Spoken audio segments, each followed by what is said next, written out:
Welcome back to the Living Without a Script podcast. I'm Candice, I'm Gene. and we are a neurodivergent couple who've been married for over 16 years. And we're here to give you guys a perspective of what it's like being a neurodivergent married couple, trying to make it together and survive. And in the process, give you some tips and advice to maybe help you and your partners or yourself through life. Yeah. Well, since you said everything, now I have nothing to say other than I'm Gene, which I already said. I So mean, you that's can, it. Podcast over, no. episode's over, and that's it. This is how we communicate. We're done. Listen, you can also thank the listeners for giving us feedback and tips and communicating with us on what we could do better. Talking a lot about communication. Sounds it might be relevant to today's episode then, don't you think? All right, let's keep communicating then. Take it away, mister. All right, well, today's episode is going to be all about communication with folks that are neuro-spicy or folks that are Neurotypical. neurotypical. Even we've even had folks ask us, hey, what is neuro-spicy? So we might as well address that.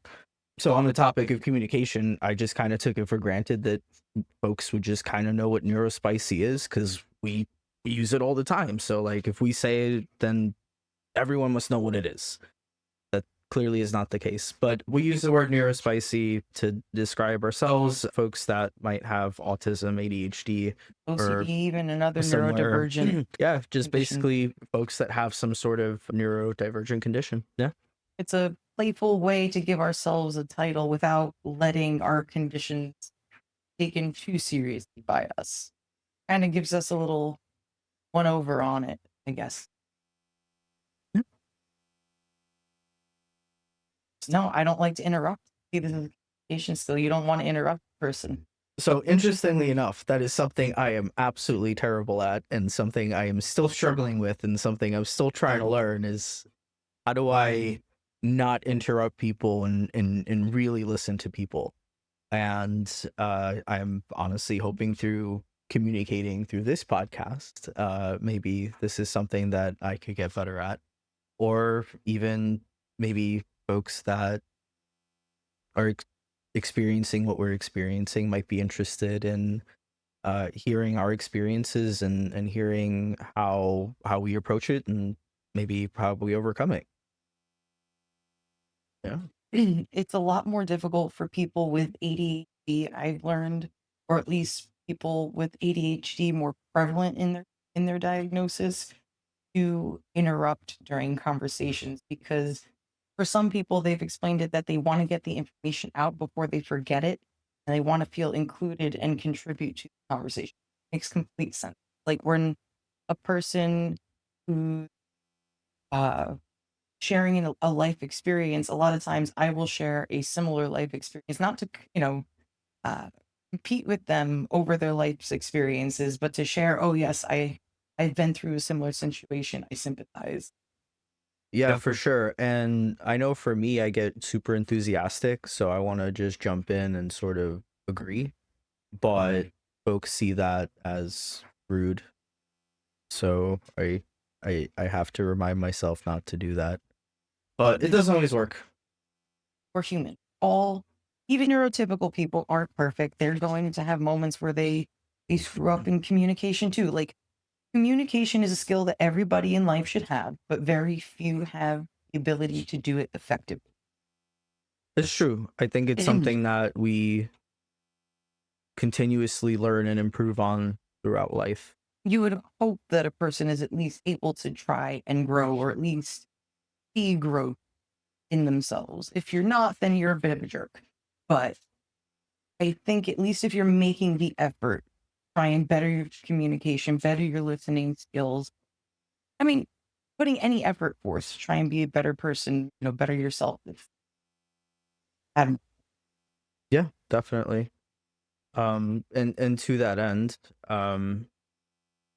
maybe we take a second and actually maybe formally talk about today's episode and what we want to cover. I mean, I I don't know if it was clear enough through the subtle hints, but today's episode is about communicating with neurodivergence, and um I figured maybe we'll just maybe we start with without getting into something super serious. How was your day? I got really good ice cream and I got to go to one of my childhood like lunch spots. I would say today is a pretty damn good day. I am so full still. I ate a lot. You know, there's nothing like food on a rainy, dreary day. I think it was perfect. I've been feeding that turkey sub for weeks. Not even the corn nugget. I mean, dude, all of it is good. It was amazing. All of it is good. I definitely wanted corn nuggets. I feel like I got to have those at Roll and Roaster when we were with Dusty, Right. but for whatever, dude, that fucking bread, the Uncle fucking Lord has amazing bread. dude, it's insane. Like that shit is crack, and that's all I want now. Like I just want to cover myself in bread. Made with love, that's the special ingredient. Yeah.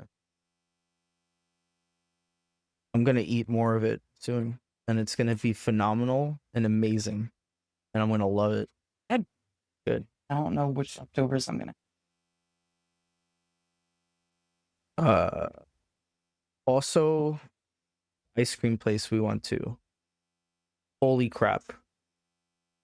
I couldn't finish it at all. I went back and I had a bit more. I stopped myself because I want more for later, but it was good and dangerously close to that.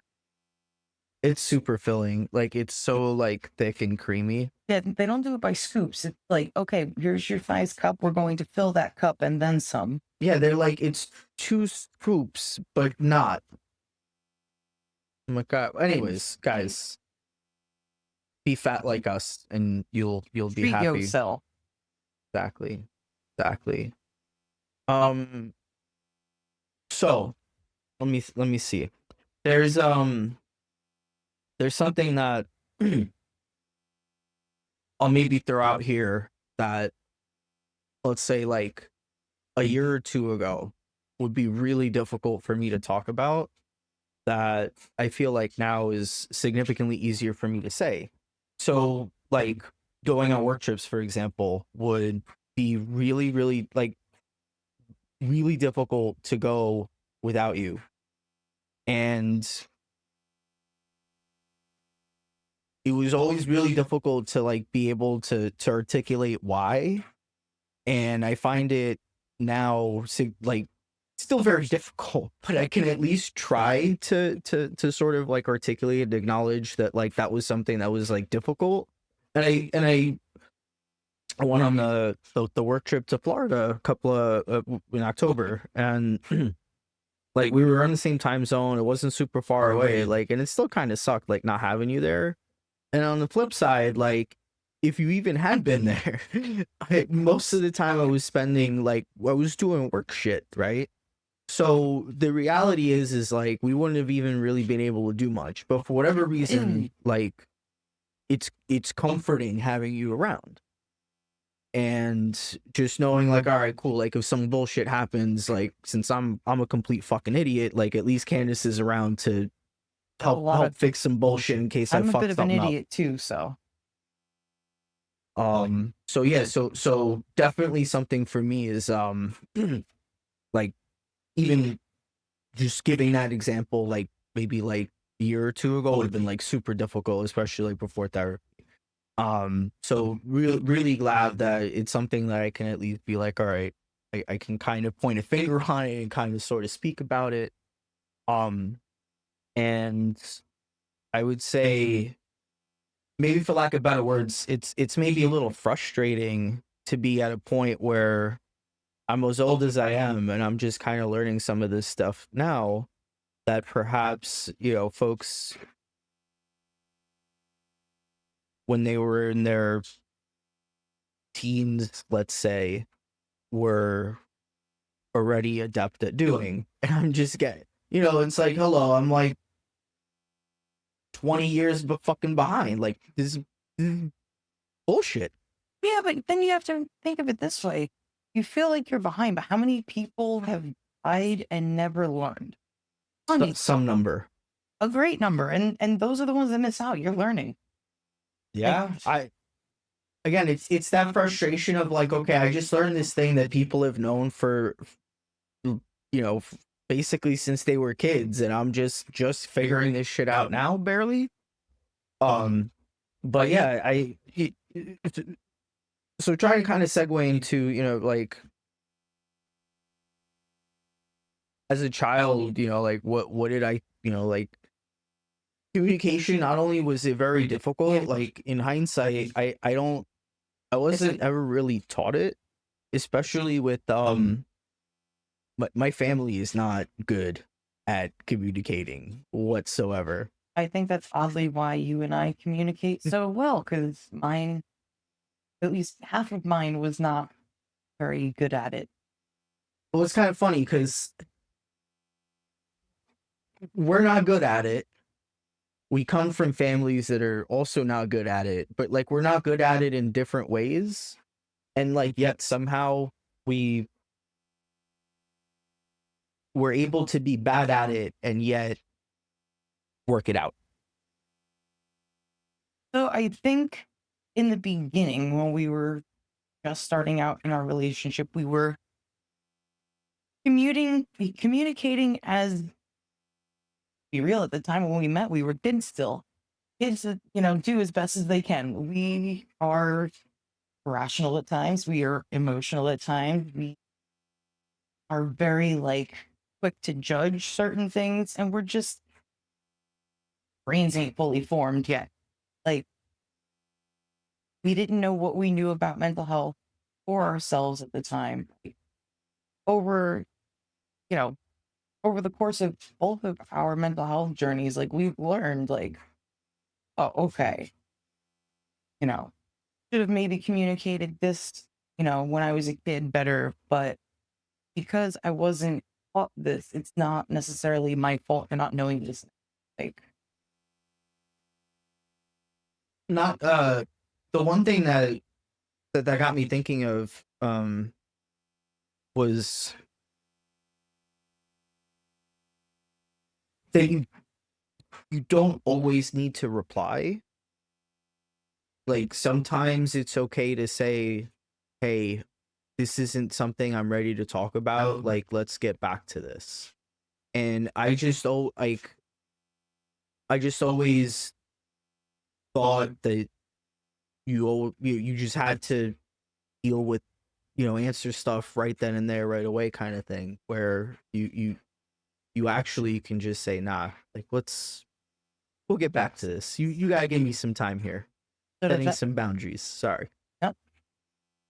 So to that point, very, very funny that you say that, because growing up, there were times where a family member would almost instigate a fight with me, or try to instigate a fight with me, and I did not want to fight. I wanted to emotionally calm down because I knew I was overwhelmed, and I wanted to do my best to not freak out on the person and kind of have like a normal conversation. Yeah. And I was never afforded that ability. It was always, like you said, it had to be now, it had to be discussed now. Otherwise, whatever, everything, and for me, in my situation, it almost felt like a means of that person to try and control me and how they wanted me to communicate.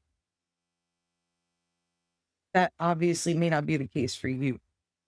Different upbringing in that regard. So my thing with communication is either to shut down to avoid the yelling and fighting.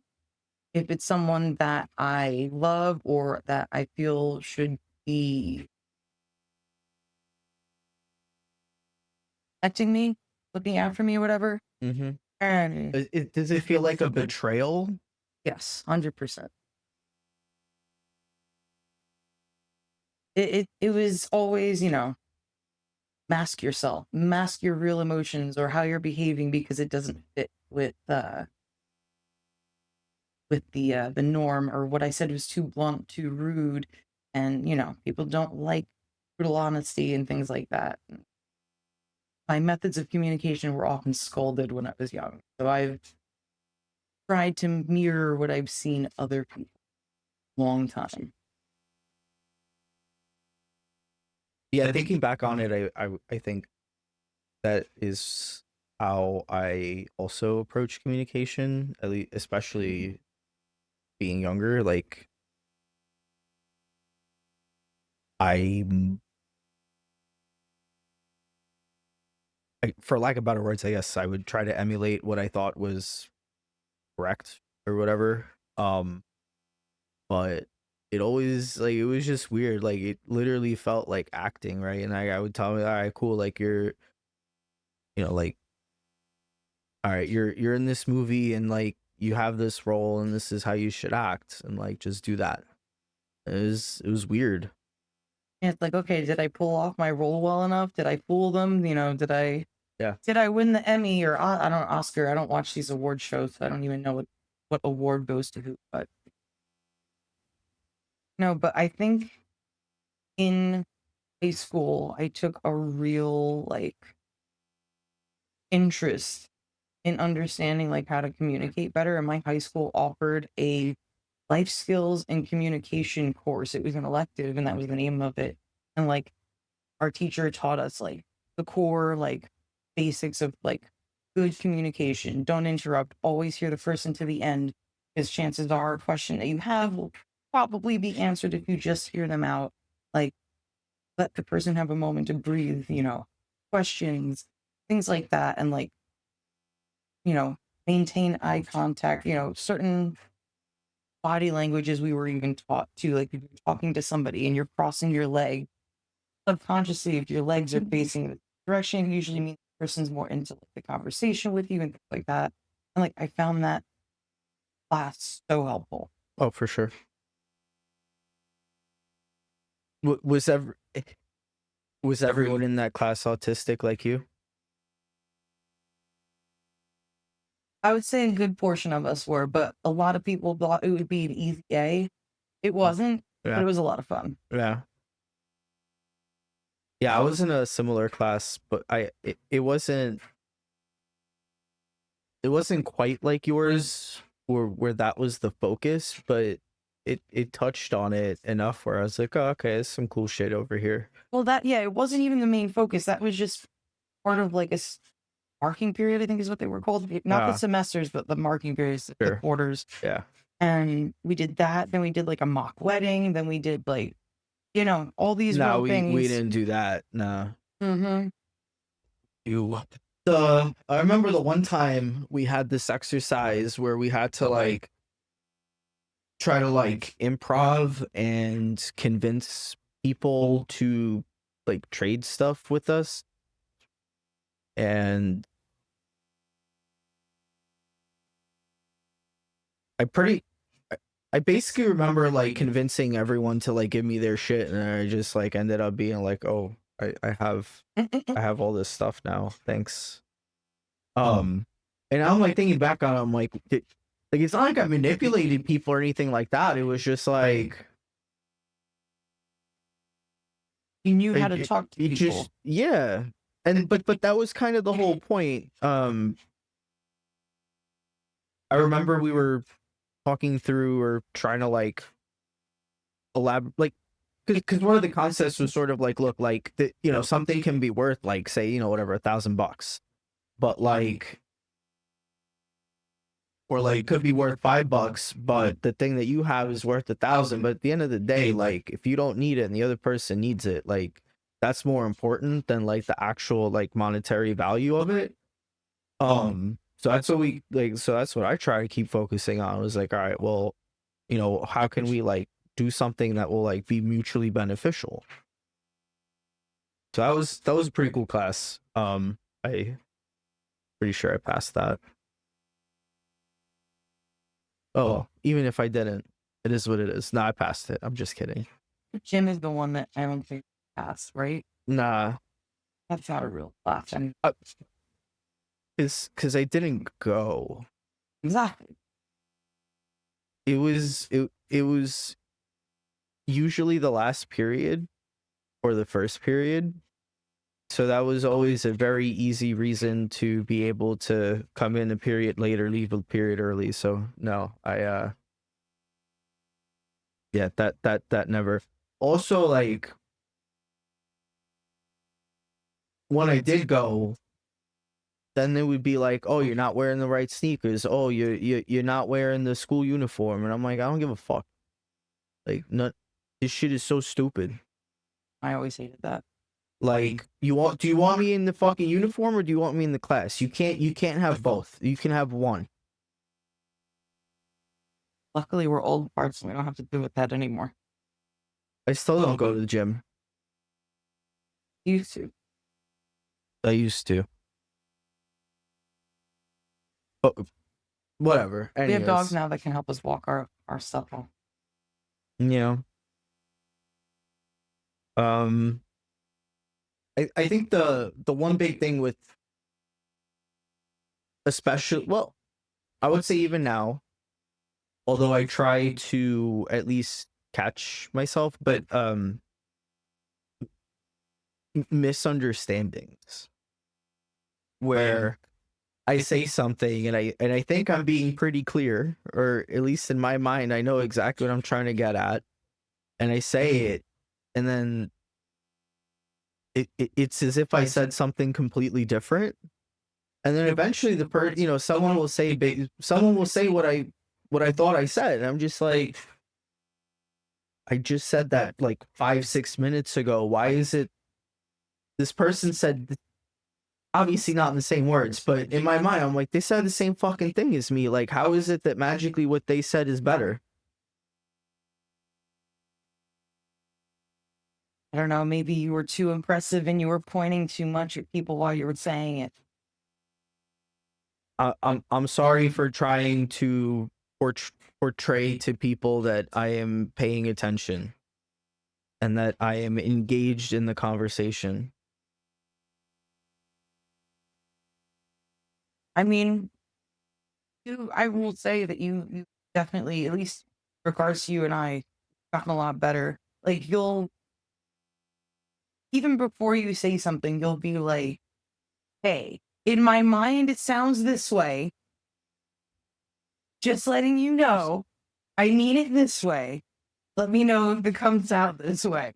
And like in the past, you wouldn't, and like me being me would bottle up how I felt about it, and then it would just come to a head at some point, and it's like,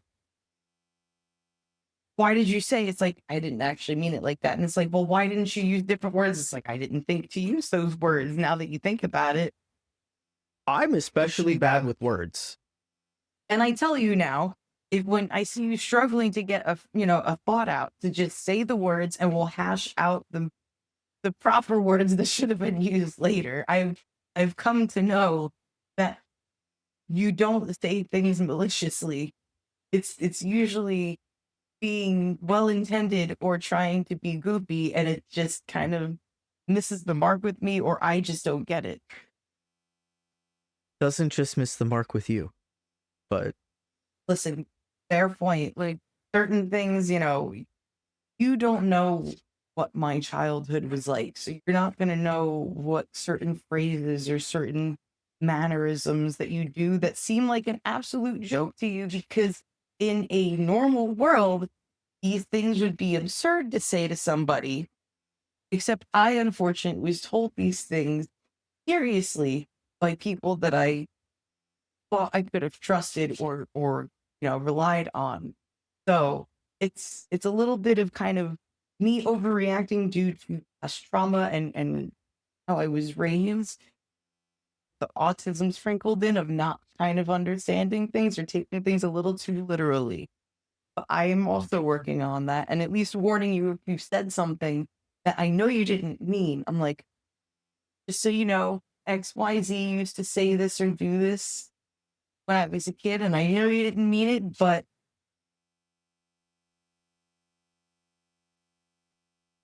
And what's great with that is what the thing for me is, like, I don't care how bad something is or whatever. Like, I just need to understand the why of something, right?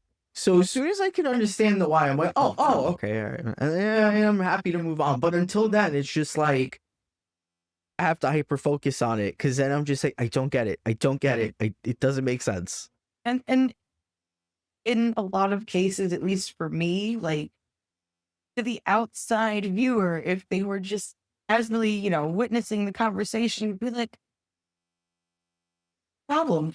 Like, that was nothing. That was ridiculous. And even I, looking on the outside after this is over, it's like, yeah, no, like, if I was raised in a slightly more normal setting where communication was a little bit more open and less demeaning, like, this would be something that would be an obvious joke, I feel, to people. Meanwhile, it's like, oh, fuck, did I mess up? Like, what did I do to upset them? Like, Yeah. Well, um, I I think it's really easy for someone that maybe isn't neurotypical to sort of fall into this pattern of thinking that, like, they're doing something wrong. But also, like, I know for me growing up though, like even if I did well at something, it like wasn't good enough. And that shit was always so annoying. And I think the other thing too was sort of like, oh, you got to do this so you could be a doctor or a lawyer, and it was like, I don't want to do that shit. Which actually I feel like, if anything, was counterproductive, right? Because now you're like, oh, do this thing, and I'm like, I don't even want to do it, right? So now there's like that lack of dopamine. very little. Yeah, exactly. Yes. Not to mention, for some people, sprinkle in some oppositional defiance disorder. It's like, you told me to do this. Well, fuck you. I ain't doing it now, even if I wanted to do this. Like, for me, it wasn't so much that I had to be like straight A student. For me, it was I being a tomboy is frowned upon, at least on half of my family side. The other half didn't care what the hell I was. I could have been a rainbow peacock for all they cared, as long as I was happy and not hurting anyone. Well, half the people were jealous and the other half were not, I guess. No, sorry. Nothing on that. Okay. I think the proof is putting with the Banana pudding. yeah, I was thinking Magnolia is banana. That's banana bread pudding. Yeah, well, banana bread. That shit is thick. Okay. So thick. Man, we always talk about food, man. We started this with food and now we're back to food. Now I'm thirsty, actually. I mean, food is good. Food is life. delicious. Food is life. Even though I'm still full. Are there any things or any ways that I communicated in the past, present, or past or present, that find difficult still? And by the way, I'm not going to get angry at you. I asked this question. Yeah, actually, it's something that we've talked about and I've explained to you. And like, now I think that you understand that you've actually started addressing it. I just hate that it's something that we just talked about, because like, it's inadvertent, but it's related. So especially earlier on in our marriage, and I think I think even right after we moved To Washington? right, like, back home to back to Jersey. Jersey. So like, maybe what, July, August. Yeah. where and I recognize that part of it is like me not recognizing or like giving you space to just like come talk about stuff later. But all right, sorry, long-winded. Let me just get it out there. So the You could say earlier on our long-winded or short. no, it's fine. So earlier on in our relationship, like we'd get into like arguments or whatever, like, and you'd basically just be like, all right, listen, whatever, you know what, you're right, and then you just kind of like brush it off. And for me, I'm like, look, like this isn't like I don't need to win an argument, right? Like I don't need to be right. Like I just want to understand, and that was always super super frustrating. And it's like I don't want to continue the argument, but at the same time I can't leave it at just like okay, I'm right. Like no, like I know I'm not right. Obviously, you're just saying it to move on, and that shit would drive me fucking crazy cuz I don't want to be right. I just want to understand like where like why the fuck you don't want to like like what the fuck you're actually thinking or like why you're thinking what you're thinking is like way more important to me. So I've I've at least noticed that almost never happens now because you'll actually like you'll explain, which is all I really need. I learned that for me, it's okay to explain myself. I'm not, at least in the past, trying to explain myself or asking questions about something for clarification was seen almost as like an attack on the other person, or that I wasn't paying attention, that I wasn't listening, that I'm trying to like be rude. And therefore, like, a lot of times I just would be like, okay, no, you win. I didn't want to be gaslit. Not saying you did in the past, in I my feel like that shows that you're engaged. Like if you're like neurotypicals usually see questions and trying to like, as you and I would be engaged further in something to get more information as like an attack on them as not being good enough at what they're doing or yeah. like questioning their authority on something. And it's no, I just want to understand. So, and not all of the people in my past were neurodivergent. There were neurotypical that were just jerks too. Yeah. Well, I mean anyone can be a jerk, right? So That's the thing. That does not discriminate. is there a fight that you can think of? Well, fight like an argument that we've had that looking back on now you you think would have went differently? Differently in what way? Like, had we not had better communication skills, or like, had we had different, I guess, exposure to communication skills early on? I'm trying to think of like like the the worst argument that we've had, and it's not only can I not even like really point my finger on it, um, You're trying to, like yeah, exactly. So it's like okay, I mean like the fact that I can't even think of one right now, like then it's like okay, like I I would say the most recent one, mostly because it's in the most recent memory, and that's kind of almost a cop out. But like, I can't. I don't even.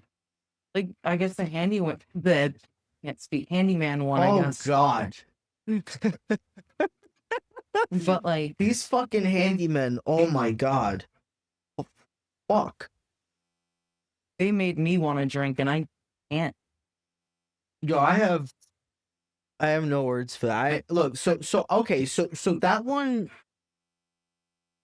might be good to maybe like analyze in hindsight, right? Like I was just so fucking pissed and so fucking frustrated and I just like I took it out on you because like you were just there, and I think this is one of those great examples of like, hey asshole, like just you don't have to deal with this right now. Like go sit the fuck down and think for a few minutes and or go for a walk or go jerk off, like whatever the fuck, right? But instead, I was just like, okay, this is happening right now and right in this fucking moment. I need to deal with it, and all of my frustration and anger exploded on you. And like, oh, hi Kelsey. And for me, it's that okay, I'm just gonna shut up and make hope that like all the loud noises and yelling stops. Yeah, sorry about that. No, like be very clear, it's not like you were physical or anything like angry. Like we just moved. There were handymen up the ass. There were so many people in and out of the house. The dogs were going crazy every second of the day because of all the people going in and out. Like it was a lot. And again, I was just super pissed and frustrated at the situation, and mostly it was just around like, yo, how does someone take money for making something worse? Luckily he didn't. Or Yeah, try to. expect to, yes. Yeah. So yeah, it was just shock, honestly. Like it's just like dude, I can't do shit with my fucking hands. I'm a fucking idiot that fucks everything up. And yet somehow like someone wanted money for making something worse. That's insane. That's not even like common sense. Well, common sense isn't common, it's uncommon sense. Yeah. Yeah. So yeah, I just I needed a way to get my frustration out, and you were there to hear it. That I was. But like I'm glad that we finally talked about this. Like I feel like I mean, this isn't the first time we talked about it, but like I'm glad that we eventually did with more level heads because I feel like if I didn't have that like natural reaction almost to like shut down, I hate to say it, but like if it isn't someone I love, I will throw away every year of therapy and meditation I have given myself and put myself through to drag you to hell with me with the things I will say. But but I love you and like I know I'm not gonna mean them, so I'm not gonna say them. Like, they go low, you go high, and I go even lower. Like, and I don't want to because I don't mean to with people that I care about. No. I usually realize after the fact that I did something stupid, and then I feel really bad. But again, you feel bad, you try to make it up to the person. Like, you don't just say, oh, well, fuck it, and just keep moving on. Like, you have empathy. Or do I pretend to have empathy? I don't think the dogs would allow it. It's so beautiful. You're such a cutie pie. Hello, you want to come in my lap? Give me a kiss. Oh, You asked for that. yeah, I totally did. Ugh. At least it doesn't taste as bad as that one. Her Mexican taco flavored kisses have been tasting more like Mexican poopies. And My pretty girl, I love you. Look at that face. I think another thing that I tend to like, I guess maybe it might be my autism, but like I tend to sometimes confuse people's tone when they're talking. Like, was that a serious tone? Was that like a sarcastic tone? Like, and you get me all the time playing around. Like, I'm you are really the worst bad with that. Yeah, no, I'm horrific. I over explain, if anything, when I feel like I haven't communicated clearly enough Autism, perhaps. a little bit. Yeah, Just but that's my the problem problem. too. And then I have to remember, like, silence is fine. Couple of sentences is good enough. You don't have to just keep talking and trying to drive a thing. You know. So I know one thing that you like to do after an argument, and like, because unlike me, right, where I'll just off the top of my head, just whatever the fuck I'm thinking just comes right the fuck out, no filter. You'll create a note, like you'll open your phone, create a note, and have a book. You're married to somebody who went to school for journalism for a bit, but yeah, no. Like if I'm trying to communicate something that is important, I want to make sure that I've given the person I'm communicating to or the people that I'm communicating to like my undivided attention, like my most level-headed, you know, response or like statement to them because I don't want to miss information that is really important. Like What about Mr. Information? Mr. Information is across from me. Okay. But no, like I I have the memory of a goldfish. Actually, that's mean to the goldfish. Worse than a goldfish. And like I don't want to forget something that I feel would be crucial. You know,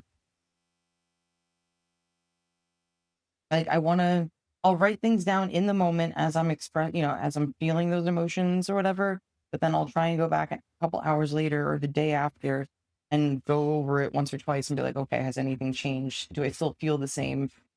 Was I overreacting at this point? What was it that triggered me to feel this way? Was it something they did? Was it something from my past? Was it something that I said? Yeah.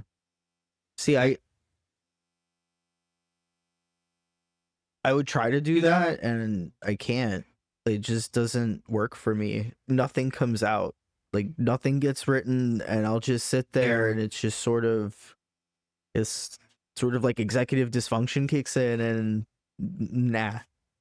I want to be able to, but it's just like I can't. There's there's like a complete disconnect between brain, mouth, and hand. It's not easy. It wasn't like this for me. Like I was extremely emotional and quick to react like years ago. It comes with therapy and effort and a lot of patience and a lot of work. Like mindfulness in particular is what helped me. Like the type of therapy, like mindful therapy is honestly what helped me kind of be able to do that. So we have a lot of friends that are curious about stuff like that, but then know nothing about it. And I would imagine that there are probably listeners that have no idea what that is. I mean, mindfulness is just a different type of approach with therapy and mental health where it's the whole experience of like not just your your emotions and behaviors as you express them, but like why are they like that? It's a lot of introspection, a lot of putting yourself in another person's shoes, looking at yourself as you were a child. Like, for instance, I had very poor, you know, confidence, and it's like, okay, now think of yourself as like a really young child. They needed somebody to boost their confidence. They didn't want somebody to tear down their confidence. By you not being confident in yourself, or then tearing down the confidence of younger you. You don't want to do that to the younger you. You want to protect younger you. So you need to be more confident in yourself now. Kind of helps you reframe and look at things differently. You tend to start looking at another person's suffering as like, oh, I wonder what's going through their mind right now that has them so angry at this. Like, oh, they're probably not angry at me. Something probably caused them to be this way. I'm not going to hold it personally against them. Like, when you see something about yourself, it's like, hey, I just had a freak out on my husband. Why did I do that? Like, was it a word? Was it a smell? Was it a environmental thing? Like where we were, like, and then you just scratch at it and dive into it. EMDR is another great one, but it's not for everything. I haven't done that either of those. So, Well, EMDR you did once or twice with oh me. wait, no, I did. Hold on. Sorry, you're right. I did. That was the one that we did when we did the couples therapy thing. All right, yeah, that wasn't. And there's different ways to do that. There's the ones with the actual eye movement. There's the one where it's just like a vibrating. Yeah, pad. that one was hard for me initially, right? Because like I have the oh man, what is it? Aphantasia. Yeah, there we go, Aphantasia. That's a fun one. And that can be a full Dude, this episode on its own. Yeah, for real, yo. So man, fucking being in elementary school, oh, close your eyes, what color? See, I'm like, motherfucker, everything's fucking. These kids are describing all. I'm like, how you got some crazy fucking imaginations? You close your eye, and I'm just like, okay, well, if that's what they're saying, like, oh yeah, man, I got a table, right? Fuck you, like, shit's black. Close your fucking seriously, close your eyes. It's black. What are you talking about? And it was fascinating to me to learn that you cannot see things through the mind's eye and visualize. Like I can literally visualize something as I'm talking to you right now, and it's not a hallucination. But no, like, bro, this is no, like no. We literally are the opposite extremes of the mind's eye. I am hyperphantasia. You are aphantasia. We are the complete opposite ends of that spectrum. It's so wild, but actually that makes another good point. If you find that you and your significant other or any of your friends are having difficulty communicating, make sure that you can actually visualize things same as the other person, because for the longest time you and I would get into arguments over things like, I am fucking describing this to you. How can you not picture this? Because this motherfucker can't actually picture things. It's black. I'm fucking disabled, asshole. I mean, so am I, but still. When I close my eyes, it's exactly what you'd expect. It's black. And I think a lot of people take for granted that that is just how they experience the world, is either with, the lack of that or some level of being able to visualize. And I think that could lead to a lot of communication issues too. Like not only not understanding if your partner is neurodivergent or not, but also how you perceive the world. Can your partner fucking see? Well, and if you ask it that way, like the answer is yes, I can, like what, but With no. without your Yeah, well, with my glasses I can see, but not when I close my eyes. But no, like that was fascinating to learn that like I remember the two of us just not believing the other one that was how they saw it. I still don't fucking believe you. And like when I ask other people, they're like, I can blah blah blah. And you see the varying degrees of it, but like my sister is one that is as bad as me with being visualized. Like we are extremely hyper visual. Do you think it's something biological? Since I think from what I was reading, it is potentially biological. Interesting. All right. I hope everyone loves hearing our laundry in the background. That's your jacket? Yes, that's my jacket that I spilled grape soda on before because I'm a clumsy ADHD mess. That is how my my doctor pretty much diagnosed me on my intake. He was like, hey, so why do you think you want to be evaluated for ADHD and autism? And as I go to answer the question, I go to reach over and grab my iced coffee and knock it all over the floor. And then she just goes, ah, I see now. Are you on the podcast now, Kelsey? Yeah, if it's the Kelsey podcast, are you going to talk about how doggies communicate with the owner? We're gonna get the Kelsey cam going. Oh, we need the Kylie cam because this goof right now is amazing. We should totally do an episode on how animals can be autistic, because I'm sure they I'm can pretty be. sure one of ours. Come here, Guilty Goober. Let's get you on. One of ours is, oh no, oh god no, we're about to break stuff.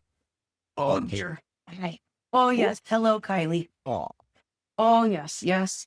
Your sister was on TV. Now you're on TV. You're famous. Oh my god, she just was jealous that she was in her bed. So Dude, these dogs are your sister is so spoiled. very manipulative. They're so spoiled. She is very manipulative. Yep. Oh my goodness. Yes. So Oh. what's your take on like staying versus talking a thing out? Right? Because you'll take the notes. You got your notes. Like, would you just send them out to someone, or like you just have them there really for yourself, right? I mostly have them there for myself, but I wouldn't be offended if somebody used text messages to communicate with me. I don't find it impersonal. Yeah. I find communication is difficult for a lot of people, and if if sending it through a message gives them some sort of comfort or confidence to talk, and Right. take advantage of it. Yeah, I was gonna say, I feel like I'm sure there's people out there for whom it's probably easier or potentially easier instead of talking just to write something and send it out, right? And I think to that end, like people should be open to or and not judgmental of the fact that, hey, I got this as a message or as a text or as an email, whatever, and not as a face to face or phone call. I Like, agree. why? And I think, and to that end, I think it's even perfect. Like, it's perfectly okay to say, look, like, I would have loved to see you in person. I would have loved to hear your voice saying this, but I understand that you would prefer to do it this way, and it is what it is.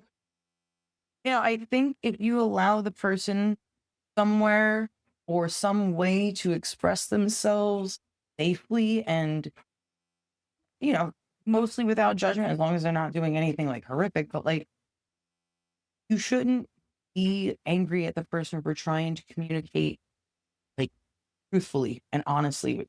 Like No. everyone has forms of communication that work best for them. Not everyone is comfortable, especially given the topic that might be at hand. Like some topics might be easier than others to talk about face to face, other ones may not be. For the same person that has no problem talking face to face with somebody. Like I know people that have had journals that they keep with their partners that they can each write something in the journal at the beginning of the day, whatever part of the day, something that they want to talk about, but don't want to necessarily talk face to face just yet. They write it in, and then the partner can read it and write the response. So, sure, I'm ready to talk when you're ready. You can write the response in here, and they can communicate through the journal.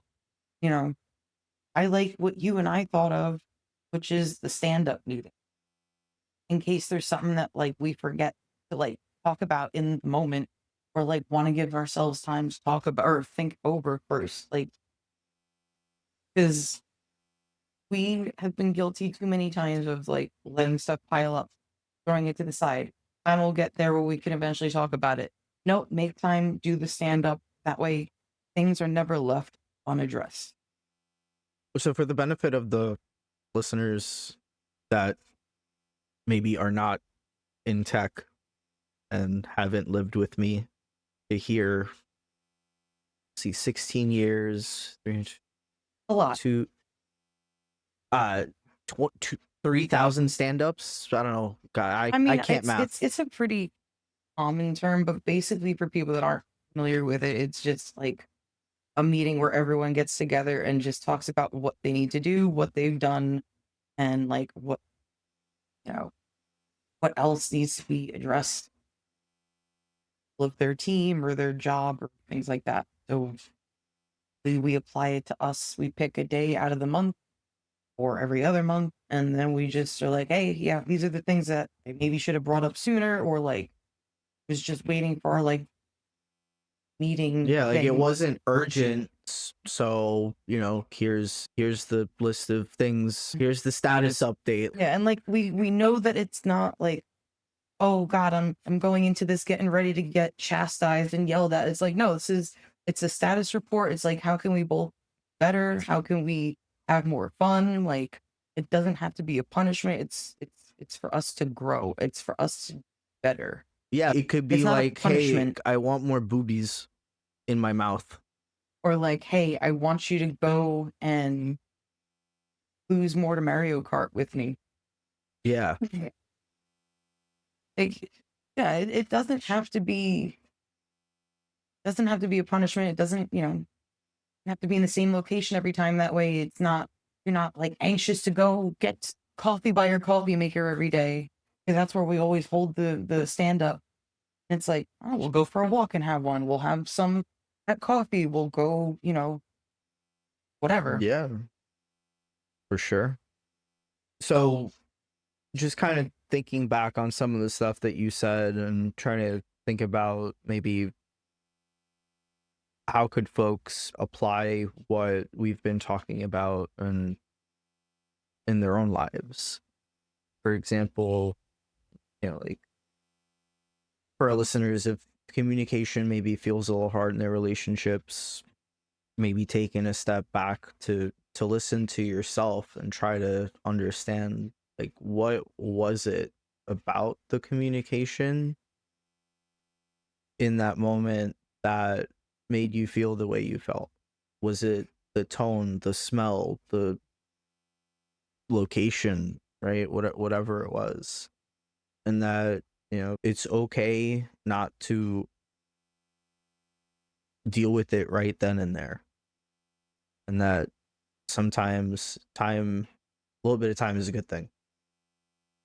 I agree. Not giving it too much time, because if you give it too much time, then it'll just affect other parts of it. I think a good balance is what we do. Make sure things are fine once a month. Like, and if it's difficult for you and your partner, like, try a more soft approach, like I mentioned with like the journal, or you know something light. Like, it shouldn't be, again, reassure each other that you're not bad people. You're trying to understand each other better. You're trying to love the other person more, and can't do that without learning how they tick, how they communicate, learning their language. To add to what you're saying, I think to just underline it and put a pin in it, I think it's something I said earlier where, at least to me, uh, this is really important. It's not about right or wrong or like winning or losing. This is about understanding the other person. And on the flip side, the other person being willing to understand you. So I would love to hear from our listeners if this is something that resonates with them, or perhaps If there's if tricks and yeah, things if that they there's use that yeah. they think we might find useful or interesting. Like, there's no wrong way to communicate unless you're interrupting the person and not allowing a two-way street. Yeah. So share with us, particularly what helps you come back, if anything, especially from sort of that spiral after a difficult communication, and hit us up on our website or socials. And get ready for next episode, because it's one that you've been looking forward Oh, to for I've been quite so some looking time. forward to this one. I Burnout is something that I deal with on a recurring basis, and it comes in so many different ways. And I think for me, especially, there are times there, like when I'm experiencing burnout, that like it's almost like self-destructive, and that shit's really bad. But I just thought that this is something that folks go through in sort of relationships, work, all sorts of experiences, and I think it's something that is just so common, so normal, and Overlook. I yeah, overlooked to some extent. And I think it's been something that I know I've been going through, and I'm definitely looking forward to just getting it off my chest and just sharing how I haven't overcome burnout in occasions. And similarly, again, with the folks that have experienced burnout and do have suggestions and ideas on how to cope with burnout and their tips and tactics and tricks, reach out to us, share, engage. Instagram, YouTube, Spotify, Apple Podcasts. all that shit. Guys, till next time, stay spicy, my friends. See you later.